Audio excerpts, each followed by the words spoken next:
Welcome to Documentary Reel, your home for the most compelling stories from around the world. Today, we delve into a mystery that has baffled investigators and captivated the public for decades. The single largest property theft in history, a heist so audacious, it feels like it was ripped from the pages of a Hollywood script.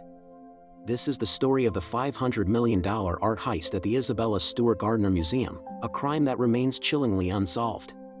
The night was March 18, 1990. The city of Boston was still alive with the sounds of St. Patrick's Day celebrations winding down. Inside the ornate walls of the Isabella Stewart Gardner Museum, a Venetian-style palace filled with priceless treasures, security guard Rick Abath was on the late-night shift. Just after 1 a.m., a buzz at the side entrance broke the silence. Two men, dressed in what appeared to be police uniforms, stood outside. They told Abath they were responding to a disturbance call. Against all protocol, which dictated he should call the police station to verify, Abath buzzed them in. This single decision would set in motion a devastating chain of events. Once inside, the illusion of authority quickly evaporated. One of the officers declared, "Gentlemen, this is a robbery." They ordered Abath and the other guard on duty away from the only panic button and instructed them to summon anyone else in the building. There was no one. The guards were then handcuffed and led down to the museum's basement. They were bound to pipes with duct tape, their eyes and mouths covered. Helpless and in the dark, they could only listen as the thieves went to work, free to roam the priceless galleries for a staggering 81 minutes. The thieves seemed to know what they wanted, yet their choices were strangely erratic. They bypassed some of the museum's most valuable pieces, like Titian's The Rape of Europa, but spent considerable time in the Dutch room. There, they targeted a magnificent Vermeer, the concert, one of only about 34 of his paintings in existence. They also went for a rare Rembrandt, The Storm on the Sea of Galilee, his only known seascape. The thieves weren't delicate. Instead of carefully removing the canvases, they crudely cut them from their frames with blades. The ragged edges of the canvas left behind were a brutal testament to the violence of the act. They also smashed the glass on other Rembrandt works, A Lady and Gentleman in Black and a small self-portrait etching, to steal them. Their movements were a strange mix of precision and chaos. They took a Govert Flinck landscape, once believed to be a Rembrandt. They also stole an ancient Chinese bronze beaker from the Shang dynasty and a finial in the shape of an eagle that once topped a Napoleonic flag.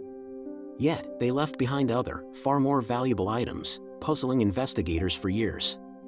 After more than an hour inside, the thieves made their final preparations to leave. They visited the guards in the basement one last time, checking on their bonds and asking if they were comfortable. It was a bizarre, almost polite gesture in the midst of a $500 million crime. Around 2:45 a.m., they loaded their haul into a car and vanished into the Boston night. The empty frames they left behind would become a haunting symbol of the loss. The morning shift arrived to a scene of utter disbelief. The guards were discovered, unharmed but shaken, in the basement.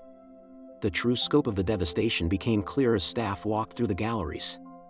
The empty spaces on the walls were like wounds, a stark and permanent reminder of what had been taken. 13 masterpieces, collectively valued at over $500 million, were gone. The FBI was immediately on the case, launching one of the most extensive and frustrating art crime investigations in history. The initial theory was that the thieves were sophisticated art connoisseurs, but the crude methods used to extract the paintings suggested otherwise. The focus soon shifted to Boston's criminal underworld. The prime suspects became a motley crew of local criminals with ties to the New England mafia. The FBI believed the heist was orchestrated by figures connected to a faction of the Patriarca crime family. Investigators theorized that the art was meant to be used as a bargaining chip to negotiate a reduced sentence for a jailed mafia capo. Leads emerged and then went cold. One prominent suspect was a local mobster named Carmelo Merlino, who allegedly boasted about his plans to recover the art for the reward money. His crew included men like Robert the Cook Gentile and Robert Bobby Guarente. The FBI believed Guarente may have possessed some of the stolen paintings at one point. After Guarente's death, his widow told investigators that he had given 2 of the paintings to Robert Gentile before he passed away. This led to an intense focus on Gentile. His home in Connecticut was raided multiple times, and investigators even dug up his backyard. They found a list of the stolen artworks with their estimated black market values and a newspaper article about the heist from a day after the robbery. But they never found the art itself. Gentile, who passed away in 2021, maintained his innocence to the end, claiming he was framed. Another tantalizing and tragic lead involved a small-time thief and antiques dealer named Miles Connor Jr. Connor was a legendary figure in the Boston art theft scene, known for his clever heists. He was in prison at the time of the Gardner robbery, but he claimed he had masterminded it from his cell and that his associates had carried it out.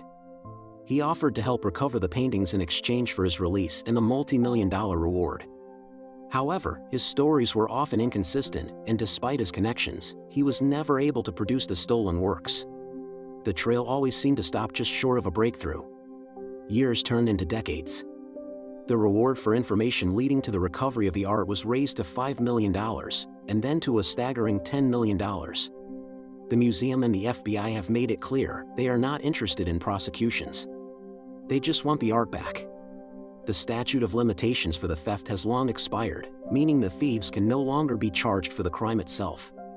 Still, the 13 pieces remain missing. Not a single one has ever surfaced on the open market, the black market, or anywhere else. This has led to speculation that the artworks may have been destroyed, or are hidden away in a private collection, seen only by the person who possesses them. The thought of these masterpieces being locked away from the world is a heartbreaking one for art lovers everywhere. Today, if you visit the Isabella Stewart Gardner Museum, you will see the evidence of that night everywhere. In a poignant and defiant act of remembrance, the museum has left the empty frames of the stolen paintings hanging on the walls. They serve as placeholders, ghost-like memorials to the lost treasures and a symbol of hope for their eventual return.